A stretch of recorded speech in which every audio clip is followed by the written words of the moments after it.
I've been trapped in these woods for over a month now. I almost wish I hadn't brought the wireless with me. At least then I wouldn't have to know what kind of crap the Anti-Thinker has been pulling on my show. That, and I wouldn't know all the stuff I'd been missing while I'd been stuck out here. Did you see the trailer for Bulletstorm? Holy shit. I mean, everybody knows I don't really go in for FPSs, but holy shit, that looks really, really good. I hope I get to play it.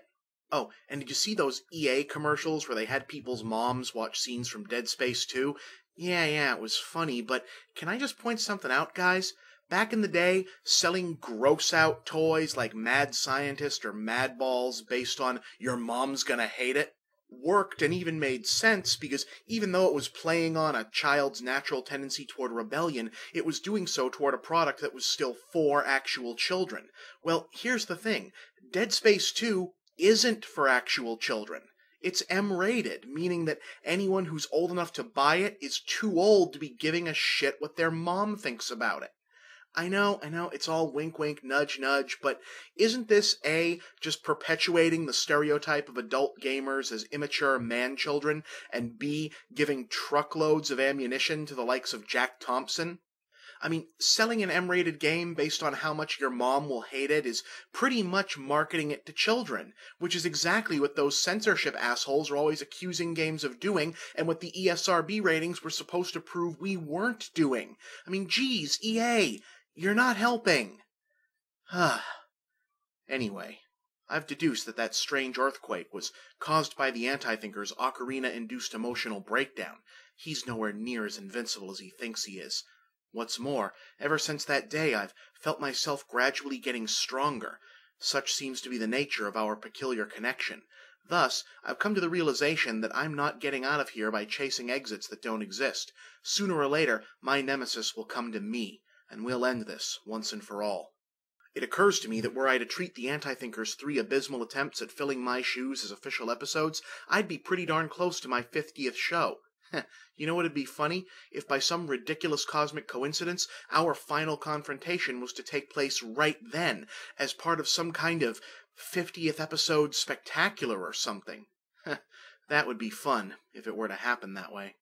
In any case, I've decided to spend however much time between then and now training myself physically and mentally in preparation for this showdown, whatever form it ultimately takes. That means a lot of walking, and lots of overthinking. Plus, I can upload the details of this, quest, for lack of a better word, to the web and reassert control of what is still my show, damn it. For obvious reasons, something that's been on my mind a lot lately is agriculture. I've developed something of a taste for the vegetables that grow wild here in Wario's woods, if a taste for can be defined as understanding that it's this or starve to death in a haunted Minnesotan forest realm. I've even taken to cultivating some of them in and around sources of fresh water I've managed to discover. Now, being the Game OverThinker, it'll surprise no one that the first thing that jumps to my mind when I think of vegetables is Super Mario Bros. 2, followed shortly by Princess Tomato in the Salad Kingdom.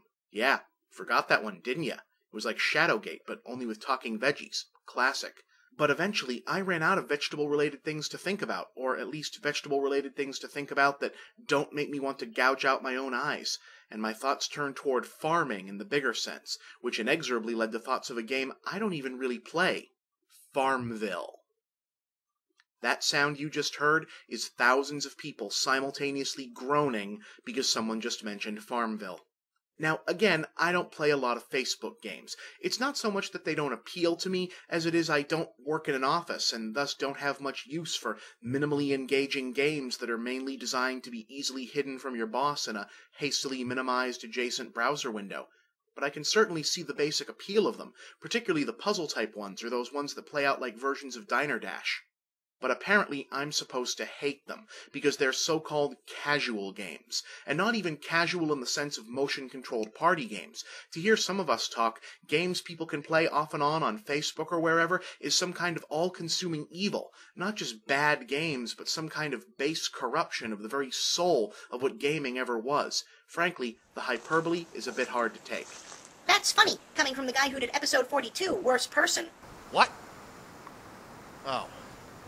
It's just you, Strawman. I go where you go. Alright, what do you want, Strawman? To call you a hypocrite for complaining about other people saying casual games are killing gaming when you did a whole episode saying the same thing about first-person shooters. Hypocrite! Hypocrite, I say! Strawman, did you even watch episode 42? No, but I read about it on a talkback. Hypocrite! Well, Strawman, you're entitled to your opinion, but I think you're oversimplifying, if not completely misrepresenting the point of that particular installment. Is that not my job description? This is true. Anyway, look, Strawman aside, I can largely understand where people come from on this. Gamers, particularly ones who frequent this series and sites like ScrewAttack in particular, tend to be pretty heavily devoted to the hobby, taking it very seriously and putting a lot of themselves into the experience. And good on you, for the most part. You're just kissing up because nobody liked your cheesy evil twin story. Shut up. And when you take something seriously, it can sometimes be disconcerting or even downright annoying to see someone take that same thing unseriously. I know a lot of serious photographers, for example, and a lot of them hate those new digital cameras that sell themselves on the idea that anyone can just whip it out and take perfect shots on the fly. They see it as devaluing their medium and the importance of hard work within it. If you want a really extreme example of this outlook, you can just look back to the Middle Ages. A lot of the scholars who dedicated their lives to transcribing and memorizing books hated Gutenberg's printing press because they felt the idea of just any random peasant being able to whip up and read a copy of stuff they'd worked their whole lives to understand was a devaluing of the serious time and effort they'd put into it. Likewise, if you're the sort of person who, say, spent years getting good at certain video games, you probably can't help but feel a little odd seeing people just messing around with them, dismissively on the side, and then seeing games designed for that kind of use becoming some of the industry's biggest cash cows. And you know what? Those feelings are totally okay. Being an asshole to people about them, on the other hand, or obsessing about how much they supposedly suck in forum after forum, that isn't okay. That's dickish, and you shouldn't do it. But sure, no one says every gamer has to like every game. But I do think that since it's clear that Farmville and Zynga and PopCap and all the rest of them are clearly not going anywhere and will in fact only become more prevalent given the omnipresence of portable wireless devices in our daily lives, we ought to be a bit more reflective and open-minded about them. I mean, what really defines a casual game? I know it's become common to treat casual as a genre in and of itself instead of a marketing tool, but it's not really accurate. Casual isn't a proper description of any game, only of how a game is played. You can do anything casually, really, though in some cases it's perhaps not recommended. I'll use myself as an example. It's a lot of work to make this show, my various other projects, plus half-assedly work out and lead some semblance of a social life, so I don't really have tons of hours in the day to devote to gaming. In fact, I'm frequently limited to maybe an hour and a half, possibly 2 before bed, of console gaming with maybe more on the weekends, and I keep the DS in the car or bring it along with me on the subway for portable gaming sessions here and there when I get the chance.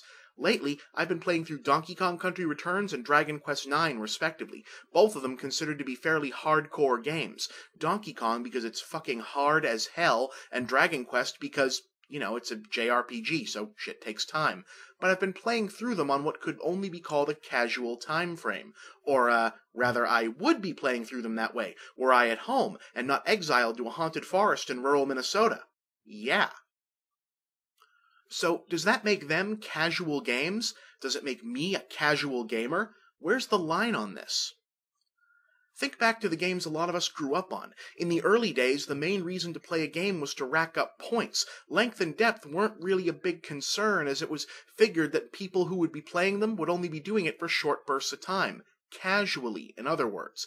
Donkey Kong, for example, can be blown all the way through in a couple minutes, but there are folks who devote their entire lives to mastering it. Even the more narratively deep games of the Golden Age weren't exactly asking for half your life to finish them. Ninja Gaiden can be conquered in a few hours if you know what you're doing, though the difficulty curve is so insane some of us still haven't pulled it off. The thing is, with exception of some of the more unforgiving RPGs, pretty much any game can be a casual game if you choose to play it that way.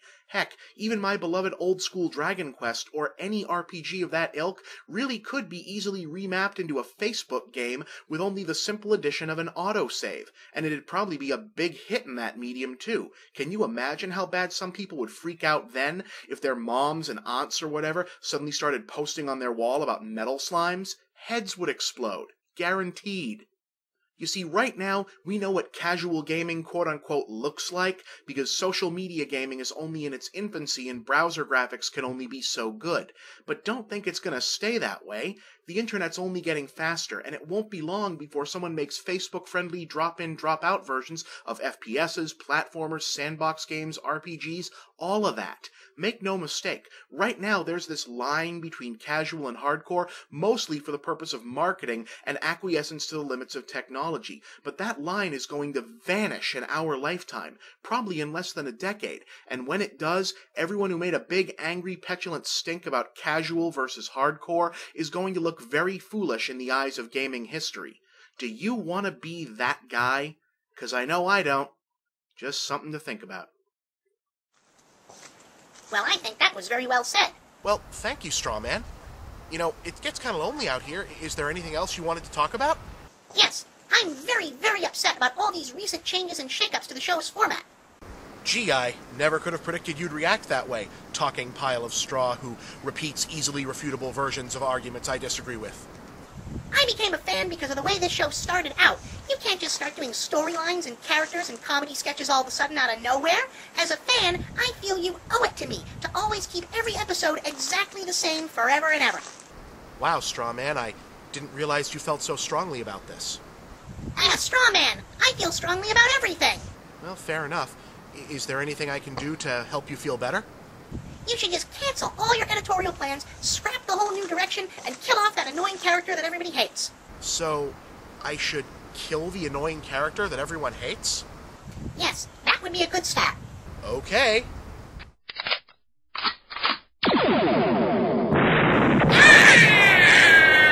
First episode ever!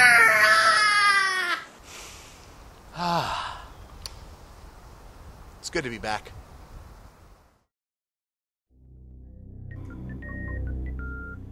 Yes, Overthinker, yes. Follow your so-called quest. Seek what you call justice. Prepare yourself for battle with your supposed arch-nemesis. The perfect and perfect opposites. Like Romulus and Remus before them, like yin and yang before even that. The battle will come, the victor will emerge, and whichever it shall be, he will believe his journey has come to an end, unaware that he has merely taken but one insignificant step to oblivion.